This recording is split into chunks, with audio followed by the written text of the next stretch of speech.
अस्सलाम वालेकुम and welcome to DNA. Debate बड़ी हीटेड अप हो रही है। एनालिसिस एक कोई सियासतदान आप कह लो कोई स्टेटमेंट देता है, 35 उसके वर्जन्स निकल रहे हैं, ये भी चल रहा है। लेकिन हमारे शो के अंदर आप हमेशा देखेंगे it is all the rational is there and there are no sides और एनीथिंग ऑफ दैट सॉर्ट। कल जलसा बड़ा ज़बरदस्त जलसा था, ठीक है, ऑप्टिक्स अच्छे थे इमरान खान के, उन्होंने वही अपने आप को मुख्तलिफ़ तरीक़ों से रिपीट किया। इलेक्शंस मांग रहे हैं और फिर दो लफ्ज़ पे डिबेट अब चल गई है, एक तो मुदाखलत है और दूसरा छोड़ दें आप, उसी पे भी एक डिबेट, नेशनल डिबेट है, सोशल मीडिया पे अंदाज़ा लगाएं। अब एक दफ़ा जब वो कह दिया कि भाई ख़त्म करो इसको, let's move on, but it still continues. अब जो नया एक का पेंडोरस बॉक्स खुलता है, गवर्नर उमर सरफराज चीमा वो ओथ नहीं ले रहे चीफ मिनिस्टर का, शहबाज शरीफ के बेटे का, हमज़ा का। उन्होंने कहा है कि मैं नहीं लूँगा, वॉट एवर रीज़न्स। लेकिन अब ओथ कौन लेगा? डिप्टी स्पीकर लेंगे, कौन लेगा, क्या होगा इसका? Again another disarray. Azad Kashmir के इलेक्शंस वो भी सुप्रीम कोर्ट करा रहा है, फेडरल के यहाँ सुप्रीम कोर्ट और पंजाब के high court. I mean what is going on in our political circles, ये इस पर हम बात करेंगे। फिर कल जो इंटरेस्टिंग चीज़ थी, शेख रशीद ने 2 महीने दिए हैं। भाई 2 महीने क्यों दिए हैं? What is any cat out of the bag? ये जो डिबेट है ये चल रही है, ऑन गोइंग है। लेकिन आपको एक चीज़ बताएं, PTI की गवर्नमेंट जो लोग कहते थे ना बैसाखियों पे थी, क्रचेस पे थी, वो 6 वोट्स पे थी। आज जो हुकूमत है PMLN की, ये भी 12 वोट्स पे है क्रचेस के ऊपर। सो बेसिकली इनका 5 साल का मैंडेट नहीं है, 1.5 साल आप कह लो, 6 महीने के अंदर इलेक्शन कराएं। It is the discretion of the prime minister what he feels like. लेकिन जो प्रेशर है इस वक्त इंटायरली वो पड़ रहा है इस गवर्नमेंट पे कि इलेक्शंस कराए जाएँ। Salim Bukhari, Javed Iqbal and Iftikhar Ahmed as always political analyst यहाँ मौजूद हैं। And of course Bukhari sahab, your take. Thank you sir. वो एक शेर है कि मेरे मतलब की कोई बात नहीं वो करते और अपनी तरकीब से हर जाल बिछा लेते हैं। हम पहले नंबर के ऊपर फंसे हुए थे, हज़रत साहब ने 2 नंबर से बात शुरू कर दी टॉपिक से। एनीवे, ये बिल्कुल इन्होंने ठीक कहा कि कल का शो जो है उसको किसी सूरत भी आप नाकाम तो खैर क्या, उसे कामयाब कहे बगैर आप नहीं रह सकते, और कहना चाहिए मेरे ख्याल से इतना गट्स होने चाहिए। कल की उनकी तकरीर के 2 पॉइंट्स जो हैं उसके ऊपर मैं बात करना चाहता हूँ। पहली बात तो ये कि अचानक उन्होंने फिर यू टर्न ले लिया और उन्होंने कहा कि मैं एंटी अमेरिका नहीं हूँ। एक आदमी जिसकी हुकूमत के ख़िलाफ़ एक मुल्क ने साजिश की है, जिसके ख़िलाफ़ एक इतनी घिनौनी साजिश है कि उनको इक़्तिदार से निकाल दिया गया है, अब वो कह रहे हैं कि मैं एंटी अमेरिका नहीं हूँ। इसी तरह उन्होंने कहा कि मैं एंटी यूरोप भी नहीं हूँ। यूरोपीय यूनियन के हवाले से उन्होंने क्या कहा था वो भी आपको याद होगा। लेकिन जो बात उन्होंने कहा तीसरी कही है उससे मुझे सख्त इख्तिलाफ है। वो कहते हैं मैं एंटी इंडिया भी नहीं हूँ। मैं समझता हूँ जो एंटी इंडिया नहीं है वो पाकिस्तानी नहीं है, इसलिए कि हिंदुस्तान से आज तक कभी कोई खैर की खबर आपको मिली है? इतना बड़ा खौफनाक काम करके वो बैठे हुए हैं कि कश्मीर को हड़प कर गए हैं वो, by revoking article 370 and article 15A, और हम कह रहे हैं कि जी हम एंटी इंडिया नहीं है। मैं तो एज ए पाकिस्तानी मैं तो एंटी इंडिया हूँ, मेरा ख़ानदान एंटी इंडिया है, मेरी औलाद एंटी इंडिया है, क्योंकि हिंदुस्तान ने कभी आज तक पाकिस्तान के बारे में खैर की बात नहीं कही। वो आज भी अखंड भारत की बात करते हैं। एक तो ये हो गया। दूसरी बात ये है कि प्राइम मिनिस्टर साहब का जो दूसरा फोकस है वो है इलेक्शन। देखिए, असूली तौर पर कॉन्स्टिट्यूशनली इस गवर्नमेंट का 1.5 साल का टेन्योर बाकी रहता है। The prime minister has been voted out, वो वोट ऑफ नो कॉन्फिडेंस के नतीजे में इक़्तिदार से हटे हैं। ये डिस्क्रिशन, जैसा कि PG ने बिल्कुल ठीक कहा कि ये डिस्क्रिशन प्राइम मिनिस्टर की है। लेकिन हम प्रोग्राम से पहले गुफ्तगू करते थे, जावेद साहब जो सामने बैठे हुए सर झुका के बड़ा शरीफ बन के, इनके साथ बड़ी मेरी हॉट डिबेट हुई। उन्होंने कहा कि जितनी जल्दी हुकूमत जो है वो इलेक्शन करा दे, उतनी जल्दी ये जो ऑनस्लॉट है इमरान खान का, इस पर काबू पाया जा सकता है। अगर देर हुई तो नुकसान PMLN का भी होगा, पीपल्स पार्टी का ऑफकोर्स उनका भी होगा। तो ये 2 बातें कल के जलसे के हवाले से बहुत इंपॉर्टेंट है। लेकिन चूँकि जिक्र कर दिया है इन्होंने शेख रशीद साहब की ख्वाहिशात का, उनकी कोई ख्वाहिश आज तक ना पूरी हुई है, न किसी को उनकी दुआ लगी है कभी। वो ऐसे पॉलिटिकल पंडित हैं जिनकी कोई पेशेन गोई आज तक सच साबित नहीं हुई, इसलिए उनका तो तज़किरा ना भी किया जाए तो कोई हर्ज नहीं। क्यों जी इफ्तिखार साहब? What is your question from me? Sir, the question is कि political situation इस वक्त काफ़ी critical हो रही है, and obviously कहा जा रहा है कि it is in between the lines and pressure on the present government कि भाई election कराओ, because that is the only thing which is left now. I will go back मैं वापस जाऊंगा जो मैंने कल आपसे कहा। मुझे समझ नहीं आ रही है खेल क्या है। आपको इलेक्शन की इतनी जल्दी थी, आप इलेक्शन करवा देते, इस्तीफा देते, पार्लियामेंट डिसॉल्व करते, इलेक्शन करवा देते। क्या फर्क पड़ा है उस दिन में और आज के दिन में? ये मुझे इसका भी तो जवाब चाहिए ना। ये जो खेल है ये एक ऐसा आईनी बहरान पैदा करने की खेल है जिससे नुकसान होगा इदारों को। मैं आइन में यकीन रखने वाला शख्स हूँ, क्योंकि मैं समझता हूँ आइन ही जो है वो रियासत को चलाता है, उसके इदारों को चलाता है। अगर हम आइन को मजाक बना दें, हम आइन में दी हुई तरीक़ेकार को तस्लीम न करें, उसको रिजिस्ट करें, और जब कुछ फैसला आइनी तौर पे आ जाए तो बाहर आके बैठ जाएं और बाहर आके फिर वो मुतालबा शुरू कर दें जो आप खुद कर सकते थे। आप वो अमल मांग रहे हैं जो अमल बग़ैर आइनी बहरान पैदा किए, बग़ैर लोगों को तंग किए, उनको नफसियाती मरीज बनाए बग़ैर, पूरे मुल्क के अंदर खिंचाव पैदा किए बग़ैर आप इलेक्शन करवा सकते थे। तो फिर ये सवाल करने का हक है ना मुझे कि आखिरकार इस साजिश के पीछे आपका मंसूबा क्या है? क्योंकि मुझे तो लग रहा है कि आप आइन को इतना ख़राब करना चाहते हैं, इसको इतना डिस्प्यूटेड कर देना चाहते हैं ताकि आइन की बात ना हो। और मैंने कल आपके प्रोग्राम में एक बात की थी जिसको रात प्राइम मिनिस्टर साहब का ने कहा न्यूज़ के हवाले से। देखिए, मेरा तो यकीन कामिल है कि पाकिस्तान की रियासत को कमज़ोर करके, इसके 4 फेडरेटिंग यूनिटों को कमज़ोर करके, यहाँ पे एक ऐसी सूरत हाल पैदा करके जिसमें लोग सड़कों पे हों, दुकानें जल रही हों या लूटी जा रही हों, ट्रैफिक ब्लॉक हो, ऑफिस खुले ना, स्कूल कॉलेजेस बंद हो जाए, कारोबार जो है वो लोगों का वो बंद रहे, और ऐसी एक सिचुएशन पैदा कर दी जाए कि फिर ये सोचा जाए कि ये जो मुल्क है ये क्या हो रहा है यहाँ पे। और ये मुल्क है भी बड़ा अहम, क्योंकि इसके एटमी हथियार भी हैं। तो फिर कहीं बैठ के कोई अगर मीटिंग होती है इंटरनेशनल सतह पे कि जी देखें, एक ऐसा मुल्क जिसके पास एटमी हथियार हैं उसकी इंटरनल सिचुएशन इस हद तक ख़राब हो गई है, ये हमारी रिपोर्ट्स हैं, ये पिछले 14-15 दिनों या 2-2.5-3 महीनों में वहाँ पे ये हो रहा है। तो मैंने तो इस खदशे का इजहार कल भी किया। तो फिर मैं ये कहता हूँ कि जब आप खुद इलेक्शन करवा सकते थे, आपने इलेक्शन नहीं करवाए, आप जुलूस लेके आगे। इसका मतलब है आपको जुलूसों की ज़रूरत थी, इलेक्शन की ज़रूरत नहीं थी। जुलूसों से आप क्या हासिल कर सकते हैं? लोगों को सड़कों पे ला सकते हैं, और लोगों को जब सड़कों पे लाते हैं तो फिर ये कहना कि वो किसी के कंट्रोल में रह सकते हैं, मेरा इसके ऊपर संजीदा सवालात हैं मेरे। ओके जी, तो मुझे ये सारा एक खेल का हिस्सा लगता है। अच्छा, इफ्तिखार साहब ने जो बात की ना, इसी बात को मैं आगे ऐसे बढ़ाऊंगा कि पाकिस्तान की जितनी पॉलिटिकल पार्टीज हैं ना पीछे, वो अपने सियासी फैसले अपने टाइम एंड स्पेस में करना चाहती हैं, और अपने मफादात को देखते हुए अपने सियासी फैसलों को उस टाइमिंग के साथ उस स्पेस में ले जाके फैसले करती हैं जहां उनको पॉलिटिकल बेनिफिट हो।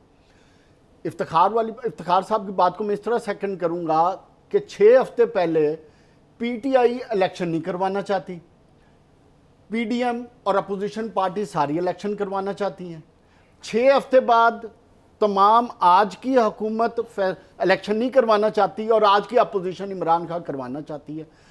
तो वही बात टाइम एंड स्पेस की। आज इमरान खान समझते हैं कि 6-7 जलसे करने के बाद, 3 बयानियाँ बनाने के बाद, जो एंटी वेस्ट बयानिया है और एब्सोल्युटली नॉट वाला बयानिया है और करप्शन और माफिया फैमिलीज़ का पाकिस्तान में इक़्तिदार में आने वाला बयानिया है, वो समझते हैं कि ये वो पॉपुलर बयानिया है जिससे अवाम उनके साथ खड़ी है और उनको मकबूलियत भी मिल रही है, और वो समझ रहे हैं अब इसका वोट में कन्वर्ट होना कितने % पॉसिबल है नहीं है, वो एक बात का क्वेश्चन है। But as a political party वो ये फील कर रहे हैं। अब देखने की बात क्या है? देखने की बात यह है कि आगे चल के जो सिचुएशन पाकिस्तान के जो मौजूदा मसाइल है, जिस पे मैं बुखारी साहब से, अपने उस्ताद मोहतरम से अभी पहले बात कर रहा था, कि अब वो टाइम है जहां पॉलिटिकल पार्टीज को सोचना पड़ेगा कि इस इकोनॉमिक क्राइसिस में, जहां मेरी इत्तला के मुताबिक इस हुकूमत के प्राइम मिनिस्टर से लेकर हर बंदा इस बात पे कन्विंस है कि हम 4 महीने से ज्यादा इस हुकूमत को नहीं चला सकते, और यही एक वजह है कि आज पीडीएम या हुकूमत कैबिनेट नहीं बना सके। हो सकता है कल शाम तक बना लें, लेकिन अभी तक चीजें उनकी सॉर्ट आउट नहीं हो रही, बिकॉज कहीं ना कहीं चीजें मिसिंग हैं, कहीं ना कहीं वीक लिंक हैं, कहीं ना कहीं इमरान खान का बयानिया और अवामी प्रेशर कहीं ना कहीं फील हो रहा है। और मेरी फिर मैं इत्तला के मुताबिक बता दूं कि हर हल्के में फील हो रहा है, जिस तरह इमरान खान ने पॉलिटिकल पार्टीज को लेके अदारों को भी टारगेट किया है, अदारे भी फील कर रहे हैं। कल की आप तकरीर उठा लें, पिछली तकरीरें उठा लें, तो कहने का मकसद क्या है कि इमरान खान प्रेशर बिल्ड कर रहा है, और वो एक सेकंड, वो हीट हर जगह फील हो रही है। तो बुखारी साहब वाली बात को मैं इस तरह कहूंगा कि it is in the interest of Pakistan के तमाम पॉलिटिकल पार्टीज को फर्दर डिवाइड होने की बजाय बैठ के मुल्क की खातर रिजॉल्व करें और आगे लेके चलें। ये जो बात कर रहे हैं, अब जब कहते हैं ना कि what is affecting Pakistan economy, 3-4 points हैं। पॉलिटिकल इंस्टेबिलिटी है, सिक्योरिटी कंसर्न्स है, एनर्जी शॉर्टेज है, and burden of foreign debt. Obviously जी, बिल्कुल आपने ठीक कहा, ये बातें दुरुस्त हैं। थोड़ी सी बात मैं खान साहब की अगर आप इजाज़त दें थोड़ा सा बढ़ाना चाहता हूँ। उन्होंने कहा कि इलेक्शन जो है वो अगर करवाना मकसूद थे तो जब हुकूमत में थे तो तब क्यों नहीं करवा लिए। मैं कहता हूँ चलिए ये भी मार्जिन दे दें उनको, अब वो चाह रहे हैं तो उन्हें चाहिए था कि केपीके की असम्बली तोड़ देते, पंजाब की असम्बली तोड़ देते, न रहता बांस न बजती बांसी, सिवाय इलेक्शन कराने के कोई चारा ही नहीं था। तो ये उन्होंने क्यों नहीं किया, ये इमरान खान साहब की अपनी मसले वो सियासी क्योस क्रिएट करना चाहते हैं, जिससे वो प्रेशर बिल्ड करना चाहते हैं। जिन 3 चीज़ों का तस्करा आपने किया, ये बिल्कुल चैलेंजेस हैं, 3 फेस के ऊपर लिखे हुए हैं, जहाँ पाकिस्तान का लफ्ज़ है वहाँ ये तीनों प्रेशर जो है अपनी जगह मौजूद हैं। लेकिन ये जब तक पॉलिटिकल स्टेबिलिटी नहीं होगी, इनमें से किसी एक को भी एड्रेस नहीं किया जा सकता। जावेद बिल्कुल ठीक कह रहे हैं, और पॉलिटिकल स्टेबिलिटी की तरफ हम बढ़ते हुए नज़र नहीं आ रहे हैं। इमरान खान साहब जो हैं वो अपना जो पब्लिक प्रेशर है, स्ट्रीट पावर, उसका मुजाहरा करने पर लगे हुए हैं। हुकूमत के पास अभी तक जो है वो गवर्नमेंट तश्कील नहीं पाई है, और जो इंडिकेटर्स आ रहे हैं वो तो बहुत डेंजरस हैं। जब जरदारी साहब ये कह दें कि माई party is not interested in the cabinet, तो कान खड़े हो जाते हैं बंदे के सुन के कि ये क्या हुआ है। तो ये सारे प्रेशर्स अगर एड्रेस नहीं होते हैं और जल्दी एड्रेस नहीं होते हैं तो वो क्यास जिसकी बात कर रहा है। एक बात ऐड कर दूं, बिजली का सर्कुलर डेट 2600 अरब है, 128 अरब के फॉरेन डेट हैं, और 230 या 20 अरब रुपए का प्रेशर आना पेट्रोलियम का, जो ये प्राइस नहीं बढ़ा रहे। हम इस इकोनॉमिक केओस से ये कैसे निकलेंगे? और ब्रेक के बाद कहना चाहते हैं वी लिसन टू हिम, लेकिन एज ऑलवेज ब्रेक आती है और ब्रेक पे हम जाते हैं। Stay with us.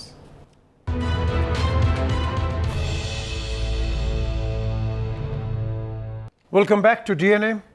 डिबेट हो रही है, बातचीत हो रही है, लेकिन ये जो गवर्नर का इस वक्त एक क्राइसिस हो गया पंजाब में, that is again a very critical situation. अब ये इसको कैसे रिजॉल्व करेंगे तो पैनलिस्ट हमारे बताते हैं, लेकिन जो गवर्नर है, इनकम्बेंट गवर्नर, उन्होंने कहा है कि प्राइम मिनिस्टर उनको नहीं हटा सकते। बिल्कुल सही कहा है, लेकिन इनको हटाने के लिए प्राइम मिनिस्टर जो बात करते हैं, जो पब्लिक आ जाती है, वो जो इसकी गहराई होती है वो है कि प्राइम मिनिस्टर एडवाइस देते हैं प्रेसिडेंट को कि इनको आप हटा दें, क्योंकि गवर्नर जो होता है वो प्राइम मिनिस्टर का नॉमिनी नहीं है, वो प्रेसिडेंट का है, वो फेडरेशन का होता है। अब यहाँ इस पर भी एक डिबेट है, लेकिन जब हम इलेक्शन की बात करते हैं एक और एक पॉइंट आता है, ये अगले इलेक्शंस आपके ये नहीं होंगे कि पीटीआई कौन है या ये नून कौन है या पीपीपी कौन है, ये इलेक्शंस होंगे आपके नेशनलिज्म पे, ये नेशनलिज्म, क्योंकि जो इस वक्त आपके आगे जो बैंड बज रहा है, जो बड़ी ज़ोर से बजाया जा रहा है, ये नेशनलिज्म पे है। एंटी स्लेवरी, एंटी आप कह लो कि इस पे जा रहे हैं कि ये इस पे ना जाएं, आप इज्जत पे जाएं, गुलामी पे ना जाए। ये एक नैरेटिव बिल्ड किया जा रहा है। I mean you know it is all clear. So इसके अंदर क्या होता है, लेकिन गवर्नर का जो है इस पे बुखारी साहब प्लीज पुट सम लाइट। जी, मैं 2 बातें इसके बारे में अर्ज करना चाहता हूँ। पहली बात तो ये है कि मुझे ये शिद्दत से एहसास होता जा रहा है कि जो पीटीआई के जो टॉप ब्रास है उनको कॉन्स्टिट्यूशनल रिक्वायरमेंट क्या होती है, कॉन्स्टिट्यूशन के तहत एक्ट कैसे करना होता है, शायद उसका इदराक नहीं है। और ये हमने सबूत देखा कि प्रेसिडेंट साहब ने हेल्प लेना था प्राइम मिनिस्टर से, वो एक दिन के लिए दांतों का मंजन बेचते बेचते बीमार हो गए। वो समझते हैं उन्होंने बहुत बड़ा मार्का मारा है, but that is denying a constitutional binding requirement. एक उसके बाद स्पीकर और डिप्टी स्पीकर ने जिस तरह से बिहेव किया है कि तारीख में लिखा जाएगा। Nobody will remember the mat speaker और deputy speaker, I can vouch for this. यही कुछ अब गवर्नर कर रहे हैं। Umar Sarfaraz Cheema is basically a sensible person, मगर वो क्या करे, उसने ऊपर की हिदायत के मुताबिक करना होता है। When it is said that you are removed, any democratic minded people और a person will say thank you very much, good knowing you. Disgrace हो कभी तो हटेंगे ना ultimately he is being sacked. तो कहने का मतलब ये है कि ये सारी चीज़ें जो हैं ये आपको सीखनी चाहिए। ये पॉलिटिकल पार्टी के ब्रेन में होना चाहिए कि जितने भी कॉन्स्टिट्यूशनल ऑफिसेज होते हैं उसके कुछ रिक्वायरमेंट है, उसकी कुछ ग्रेस है, उसकी कुछ कॉन्स्टिट्यूशनल बाइंडिंग मेजर्स है। वो सब कुछ डिनाई करके आप वो समझते होंगे क्योंकि बहुत बड़ा काम कर रहे हैं। ऐसा नहीं है, मैं आपको बताऊँ बदमज़गी यहाँ तक जाएगी कि गेट से उनको दाखिल नहीं होने देना गवर्नर हाउस में किसी ने। असम्बली में क्या हुआ, असम्बली की सेक्रेटरी से लेके नीचे तक अगर सब ने बिहेव किया होता, ना तो सिक्योरिटी स्टाफ एमएनएस को मार रहा होता, ना बाहर के लोग आके गुंडागर्दी करते, ना इतनी तादाद में लोटे अंदर जाते। तो ये मेरे ख्याल से इदराक नहीं है कि इसका नतीजा क्या निकलेगा और in the Anal of history लिखा क्या जाएगा। ये बहुत खौफनाक बात है। लेकिन वो कहते हैं ना कि it's never too late for God से, कभी केपी के आपके पास है तो कम से कम कहीं ना कहीं तो कॉन्स्टिट्यूशनल मैनरिज्म का मुजाहरा करें। क्यों जी इफ्तिखार साहब, आर वी डूइंग दैट? ये जो बुखारी साहब का रिमार्क्स है इस पे मैं एग्री करता हूँ। देखिए मुझे बताएं, फिर अगर कॉन्स्टिट्यूशन का एहतराम नहीं करना तो फिर इन ओहदों को फिर क्यों आए थे इन ओहदों पे? अब जो कुछ भी वो कह रहे हैं कि मैं उस इलेक्शन को ही नहीं मानता जो पंजाब की असेंबली में हुआ है। गवर्नर साहब कौन है जी ये फैसला करने वाले? और उन्हें ये भी नहीं पता कि ये बाकायदा हाई कोर्ट के चीफ जस्टिस के ऑर्डर पर हो रहा है। ऑर्डर पे, और जो पुलिस की वो बात कर रहे हैं वो भी उस ऑर्डर में मैंने पढ़ लिया। Absolutely. उसमें लिखा हुआ था IG, chief secretary and deputy commissioner सबको कहा था कि no matter how, no hindrance should be done allowed. सवाल ये अब ये सवाल पैदा होता है कि ये एक नया इशू खड़ा कर देना कि मैं इस इलेक्शन को ही नहीं मानता। देखिए मुझे डर पता क्या है, इन्होंने किसी चीज को नहीं मानना। आप भला इनके लिए कितने अच्छे अच्छे लफ्ज इस्तेमाल करें अपने प्रोग्रामों में और कहें जी के वो इनका बयानिया बहुत कुव्वत पकड़ता जा रहा है। अभी मैं सुन रहा था बुखारी साहब कह रहे हैं को नेशनलिज्म का बयानिया को बन गया। पता नहीं भाई मेरे मत्थे ना डालो भाई, मेरे मत्थे मैंने नहीं कहा, अल्लाह पाक की कसम मैंने नहीं कहा। PJ I am sorry, PJ said it. या अब देखिए बात ये है कि अगर आप एक असेंबली के इंतखाब को नहीं मानने को तैयार तो क्राइसिस नहीं, पर ये तो नहीं कहा पीजे ने जी।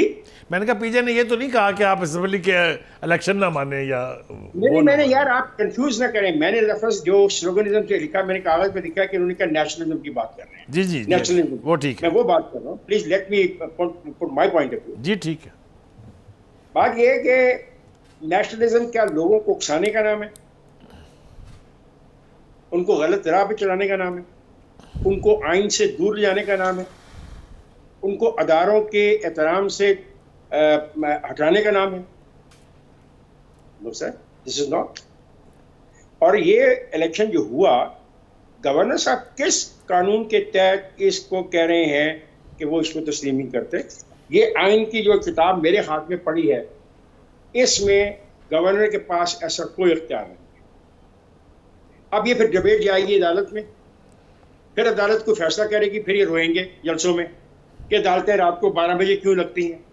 हालत तो खुद इनकी है कि अदालतें 12 बजे क्यों लगती हैं। खुद ये इनका मसला फंसा हुआ है वहाँ पे एजेके में, तो वहाँ भी ये सुप्रीम कोर्ट के पास गए हैं आज़ाद कश्मीर के इंतखाब पर, इंतखाबी अमल के लिए ऑर्डर लेने। तो ये जो दो तीन खेल कर रहे हैं ना कि मैं इसको जो इनका वही फार्मूला है, जो चीज़ मुझे पसंद है वो दुरुस्त है, जो मुझे नहीं पसंद मैं उसको मानता नहीं। ये हमारे दोस्त बड़े भोले हैं जो तीनों बैठे हैं। ये कह रहे हैं हाँ वो बहुत पॉपुलर अफसर जारी है, लोग इनके साथ दीवानावार निकल आएंगे। सर खार साहब NA33 में हंगू में 12,051 इस वक्त वोट्स उनको पड़े, पीटीआई को, JUI को 9,269 पड़े, तो पॉपुलर तो है ना सर। अब वो 14,000 पे आ गया है सर। मुझे पता है जो आप ये इस किस्म की बातें बीच में डाल के करना चाहते हैं, मैं अंडरस्टैंड करता हूँ। ये सीट पीटीआई की है, ठीक है, और वो सुबह 9 साल से पीटीआई के पास है। सर तो पॉपुलर है ना फिर। अच्छा इफ्तिखार साहब, नहीं इफ्तिखार खत्म करने दे इफ्तिखार को, लेट हिम स्पीक। क्या मैं इस पे बात करूं जी? नहीं मैं बात कर रहा हूँ गवर्नर की, मैं बात करता हूँ। अच्छा जी पीजे, चले आप मैं बात कर रहा हूँ आइन के ऊपर। मैं बात कर रहा हूँ कि आप यहाँ पे बैठ के उनका पॉपुलर स्लोगन को प्रेस कर रहे हैं। मैं कह रहा हूँ ये सारा दिखावा है। मैं आपको बता दूं, इन्होंने कोई इलेक्शन रिजल्ट नहीं माने। इलेक्शन भला आज हो गए 2023। अच्छा चलिए। पीजे, सिर्फ उन नताइज को मानेंगे जो इनके हक में जाएंगे। अच्छा पीजे, बात पता क्या है कि पिछले 6-7 1 हफ्ते मिनट, से, ओके जी, 6-7 हफ्ते से हम जो आइन और कानून की जिस मोहब्बत का और जिस पासदारी का और जिस तहफ़्फ़ुज़ का और जिस एहतराम का हमने इस 6 हफ्ते में देखा है, अल्हम्दुलिल्लाह मेरा ख्याल है कि इफ्तिखार साहब इस बात को सेकंड करेंगे, पाकिस्तान की तारीख में इतना कोई नहीं हुआ। मोहब्बत और पासदारी नहीं आई। आइन और कानून के साथ नहीं देखी।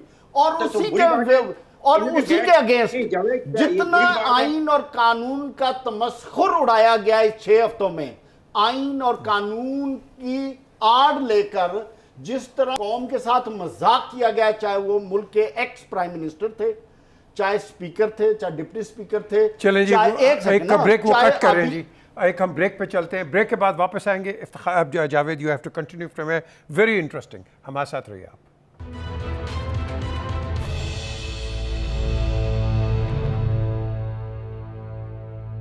Welcome back to DNA.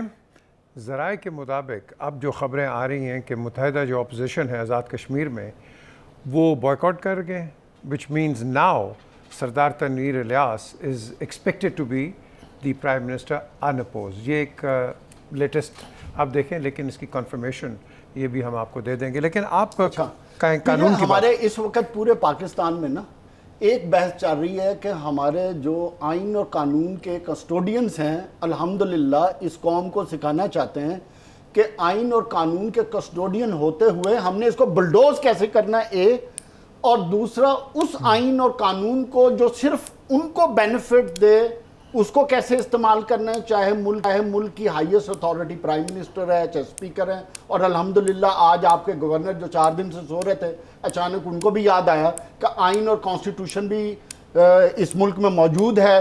और कल जो असम्बली में मछली बाजार बना, बकर मंडी की तरह लोगों को एक दूसरे को मारा गया, अब उनको अचानक याद आया। क्यों? और फिर साथ ये भी कह रहे हैं कि कल बहुत नाइंसाफ़ी हुई। और भाई पहले आप देख तो लो कि आपकी पावर्स क्या हैं, आप हैं क्या।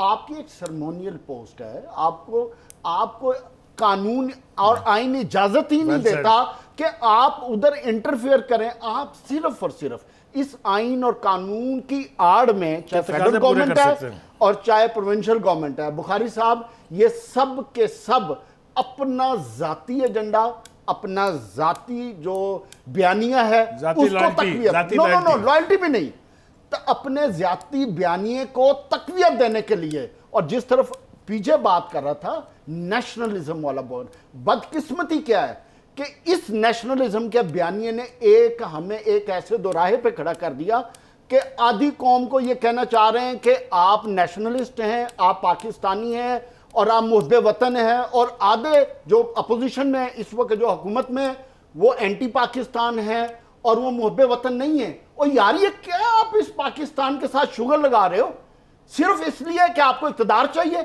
अगर आपका बयानिए में इतनी पावर थी, ताकत थी, तो फिर आपने जब आपके पास सब अख्तियारात थे आपको इलेक्शन करा लेने चाहिए थे।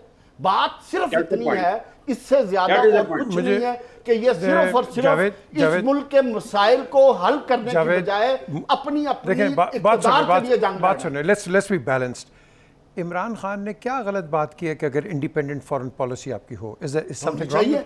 होनी चाहिए, लेकिन पाकिस्तान में एक सेकंड फॉरेन पॉलिसी को आप सड़क पे कौन लेके आता है? आपके मुल्क के अदारे हैं, आप अपनी फॉरेन पॉलिसी को अपने अदारों के साथ बैठ के तय करें। अगर आपको ऑब्जेक्शन है और आप समझते हैं कि लाइन वो ठीक नहीं है, बिल्कुल तो सही आप अपने अदारों से बैठ के मामला तय करके डायरेक्शन पे लेके जाएं, ना कि आप सड़क पे अपनी पूरे पाकिस्तान की फॉरेन पॉलिसी को लगाकर नंगा कर दें और पूरी दुनिया में अपना भी तमाशा लगाए और सर, मुल्क इनको का भी चांस तमाशा दे दें लगाएं। थोड़ा सा जी। हाँ, मेरे ख्याल से वो ठीक कह रहे हैं। इसकी तायद की जानी चाहिए कि फॉरेन पॉलिसी जो है वो सड़कों पे तय नहीं होती है, ना ये ऐसा स्टफ है जिसको सड़कों पे डिस्कस किया जाए। वो बकौल एक शायर के किसी ने पूछा उससे कि जनाब ये जो लेटर वाला मामला है ये क्या था, वो कहते हैं वो बात सारे फ़ज़ाने में जिसका जिक्र न था वो बात उन्हें बहुत नागवार गुजरी है वाली बात है। Foreign policy should be dealt with जिस तरह से दूसरे मुल्कों में होता है। एक जो खान साहब ने शो से पहले एक मैसेज भी भेजा था, उसकी बात मैं चाहता हूँ कि खान साहब ज़रूर करें। आज़ाद कश्मीर अब बहुत सेंसिटिव इशू है after what India has done with occupied Kashmir. वहाँ की एक गलत हैंडलिंग हमें एक्सपोज कर देगी। बिल्कुल Khan sahab, I leave the floor for you. जी थैंक यू वेरी मच। देखें ना, अभी जिस तरह बात कर रहा है जावेद कर रहा है, मैं कर रहा हूँ, बुखारी साहब कर रहे हैं और पीजे कर रहे हैं। देखिए अब फिर अदालत को मदाखलत करनी पड़ी है उन इंतखाबात में। सुप्रीम कोर्ट ऑफ आज़ाद कश्मीर के हुक्म पर इंतखाबी अमल होगा, जिस तरह भी आपने मुझे बताया है कि मुत्तहिदा अपोजिशन ने वहाँ पर बाइकआउट कर दिया। अब देखें वो अपनी ही पार्टी का उनका आदमी था जिनको उन्होंने हटाया, उसके खिलाफ अपना एक दूसरा कैंडिडेट लाया सरदार इलियास खान को, और अब सरदार इलियास खान को तनवीर इलियास खान। जी तनवीर इलियास खान, सरदार तनवीर इलियास, सरदार तनवीर इलियास खान जो है उनको अपना सपोर्ट हासिल है मुस्लिम कॉन्फ्रेंस की भी और पीटीआई की भी, और वो कहते हैं कि मैं आज़ाद कश्मीर को बदल दूंगा, यहाँ पे हज़ारों नौकरियां ले आऊंगा, सेहत, मवासलात, खान साहब माजरत के साथ ये वही एटीएम है जिसका हम जब इलेक्शन हो रहा था जिक्र करते मैं थे। एक ब्रेक की तरफ चल रहा हूँ बिकॉज ऑब्वियसली यार we have to give Iftikhar time, उतना टाइम नहीं मिला, but after the break let Iftikhar continue, but will be just returning after a short break. Stay with us.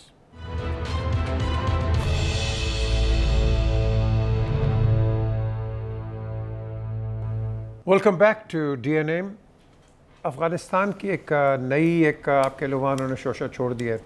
Director जो इंफॉर्मेशन है नजीब उल हसन, वो कहते हैं कि जी पाकिस्तानी फोर्सेस ने अफ़गान बच्चे मार दिए, यू नो हर किस्म के वो एलेज कर रहे हैं Pakistani forces eastern region Kunar में और खोस्त में। ये क्या बुखारी साहब प्रोपेगेंडा है? देखिए ये उसका जवाब है, क्योंकि उनकी तरफ से बहुत सारी एक्टिविटी हो रही है, टेररिस्ट एक्टिविटी पाकिस्तान में। पहले तो वो अंदर पेनिट्रेट करके चौकियों पर हमले करते थे, अब अक्रॉस द बॉर्डर जो है वो फायर आना शुरू हो गया है, और ये नाकाबिले कबूल भी है और नाकाबिले बर्दाश्त भी है।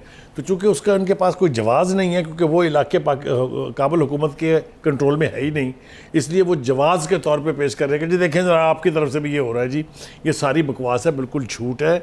ये इमरान खान साहब के साथ जो मेरा ज़ाती इख्तलाफ रहा है, वो जो इनके बहुत बड़े वकील बनते थे कि अमेरिका ने बड़ी ज़्यादती कर दी, इन पर ड्रोन अटैक कर दिए, इन पर हमारे लोग इतने बिला वजह शहीद हो गए, ये इन्हीं लोगों को रोकने के लिए वो सारी कार्रवाइयाँ थी, चाहे वो ज़रबे अज़ब था, चाहे वो रद्दुल फसाद था। ये सारे ऑपरेशन इन लोगों को पाकिस्तान के बॉर्डर से परे रखने के लिए थे, और इंतहाई कामयाबी के साथ 3-3.5 साल जावेद साहब आप बोल रहे हैं इसके ऊपर इन्होंने रखा उन्हें, लेकिन चूँकि उनको हमायत हासिल हो गई यहाँ से कि जनाब बड़ा जुल्म हो गया उनके साथ, तो फिर बर्दाश्त करें। जी देखें ये अभी 14 अप्रैल को हमारे 7 जवान शहीद हुए, इसके अलावा चौकियों पे भी हमले हो रहे हैं। प्रॉब्लम कल फिर 7 बंदे हमारे शहीद हुए। पाकिस्तान अफगानिस्तान की इलाकाई सलामती और उसकी सॉवरेनिटी का एहतराम करता है, लेकिन पाकिस्तान देखें इजाज़त नहीं देगा कि उनके जो सूबे हैं कन्नड़ और खोस्त, जहां इस वक्त टीटीपी एलिमेंट और उसके बाद दाइश के बहुत से ग्रुप्स उधर बैठे हुए हैं, जिसका पाकिस्तान ने 12 अफगान हुकूमत को बताया है कि आप उनके खिलाफ ऑपरेशन करें, जहां से ऑपरेट होकर पाकिस्तान के अंदर और पाकिस्तान के बॉर्डर पे ये टेररिस्ट एक्टिविटीज हो रही हैं। अगर आप खुद कंट्रोल नहीं करेंगे तो हम अपने जवानों को इस तरह शहीद होने नहीं देंगे, हम अपने लॉ एंड ऑर्डर सिचुएशन को इस तरह डिस्टर्ब नहीं होने देंगे। लेकिन उसमें एक बात जरूर मैं ऐड करता जाऊं कि एनडीएस और राव के एलिमेंट को आप इग्नोर नहीं कर सकते। यही वो चीजें अभी भी एक्टिव है, अभी भी एक्टिव है, और ये उन्हीं की सपोर्ट के साथ ये सारे एंटी पाकिस्तान बयानियां की तरफ चल रही हैं। पाकिस्तान के लॉ एंड ऑर्डर को डिसरप्ट करने की कोशिश है, और दूसरा उनका मेन ऑब्जेक्टिव है पाकिस्तान और तालिबान की जो हुकूमत है इसके दरमियान खलिश पैदा करने की। यही वो चीजें जिसको लेके जो वेस्ट भी इसी को फॉलो कर रहा है। अब इफ्तिखार साहब, एक अगर आपने ऑब्वियसली आपने सुना आईएसपीआर को, उन्होंने पहले कहा था कि नो टॉक्स विद, पहले तो हम नेगोशिएशंस में इधर उधर, TTP। अब ये टीटीपी जो भी है, हाँ अब ये टीटीपी जो है ऑब्वियसली इसका भी एक रोल है, ये आपके लो इंसर्जेंसी का। What should we do next? क्या डिप्लोमेटिकली, मिलिटरीली क्या करें हम? both fronts. No compromise. Absolutely no compromise. I agree with you. और नो कॉम्प्रोमाइज के साथ what do you think will be Pakistan's reaction outside? How will they take it? So look at it. अगर हमारी हदूद को cross करते हैं, हमारे नौजवानों को शहीद करते हैं, हमारे ऑफिसर को शहीद करते हैं, हमारी टेरिटरी के अंदर घुसते हैं, उसकी वायलेशन करते हैं, तो हम उनको कोई फूलों के गुलदस्ते तो नहीं जवाब में भेजेंगे। हम अपनी और अगर आपको याद हो, चीफ ऑफ आर्मी स्टाफ ने ये कहा था कि we have the capacity to follow them inside Afghanistan and fix them, and we should be proactive, we should not be reactive. अगर हमारे पास इंफॉर्मेशन है और हम समझते हैं कि खोस्त, कन्नड़ या किसी और सूबे में ये लोग इकट्ठे होकर पाकिस्तान के खिलाफ करें, तो we should react it. Yes जी एक लाइन में कहूंगा, हम किसी के खिलाफ नहीं हैं, लेकिन हम अपनी सरहद की हिफाजत करेंगे, हाँ इसके लिए हमें किसी की सरहद के अंदर घुसना भी पड़े। बिल्कुल ठीक बात है, बिल्कुल ठीक बात, बिल्कुल सही। लेकिन इसके लिए देखें ना, आपको पिछली गवर्नमेंट ने आपने देख लिया, but what should this government do? Because इसका देखें कोई 5 साल का मैंडेट नहीं है जी। नहीं, दे आर डूइंग इट ना।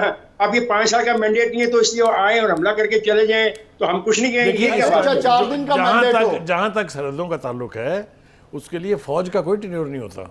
फौज तो खड़ी है अपने बॉर्डर का दिफा करने के लिए, उनको किसी हुकूमत से पूछने की जरूरत नहीं है। When the border is violated they will react. मैं आपकी बात को ऐड कर दूं, फौज नहीं, हुकूमत का भी कोई टेन्योर मैटर नहीं करता। नहीं, क्योंकि बॉर्डर सिक्योरिटी, पाकिस्तान कोई की बैरियर सिक्योरिटी, नहीं है। अवाम की सिक्योरिटी, फौज की सिक्योरिटी, मुल्क की सालमियत के आगे कोई बैरियर नहीं। There is no barrier. चलें जी, प्रोग्राम का वक्त खत्म हो रहा है, लेकिन एंड में मैं यही कहूँगा कि शहबाज शरीफ ये अपनी कैबिनेट का अनाउंस करेंगे। हालांकि काफ़ी नाम हैं, मरीम औरंगज़ेब का है इंफॉर्मेशन पे, ख्वाजा आसिफ हैं, एहसन इकबाल हैं, खुर्रम दस्तगीर हैं, अयाज सादिक हैं, काफ़ी प्रोमिनेंट नाम हैं, लेकिन राना सनाउल्लाह हैं ऑफ कोर्स, एंड वो पीपल्स पार्टी जो आसिफ अली जरदारी फॉर्मर प्रेसिडेंट ने कहा है हम अपने दोस्तों को आगे लाएंगे। बिलावल को CNN ने पूछा कि आप क्या करेंगे, फॉरेन मिनिस्टर बनेंगे, उन्होंने कहा जो मेरी पार्टी डिसाइड करेगी। सो वो भी एक फ्रिंज पे हैं, एक फेंस पे हैं। ये तो सारा डिपेंड करता है अब प्रेसिडेंट जरदारी पे, फॉर्मर प्रेसिडेंट जरदारी पे, कि ये क्या रोल इख्तियार करते हैं। लेकिन जो कहा जाता है कि इस वक्त जो PMLN है ये एक हॉट वाटर पे है, लेकिन हॉट वाटर से इनको निकलना भी आता है। लेकिन at the end of the day वो कहते हैं ना द फॉल गाय, क्योंकि मुझे इस वक्त वो नवाज शरीफ का फ़िक्रा याद आता है। इफ्तिखार साहब मैंने कई दफ़ा दोहराया भी है कि जब अपना मैनिफेस्टो दे के आ रहे थे तो उनके लफ्ज़ से मैंने तो समझ नहीं आती कि मैं हुकूमत लवा ना लवा, पीपल्स पार्टी की छड़ के चली गई है। तो आज पीपल्स पार्टी भी वही आपके सामने एक नैरेटिव लेके आ रही है। But I think this will all be resolve once the prime minister decides for his cabinet. Until next Thursday, please join us. In the meantime, बड़ी न्यूज़ आती रहेगी, जाती रहेगी, डेवलपमेंट्स होंगी। लेकिन ये जो पंजाब में हो रहा है, जिस तरह इफ्तिखार कह रहे हैं और बुखारी साहब and of course Javed, we have to refrain from violence and look after the interest of Pakistan. Please, Khuda Hafiz.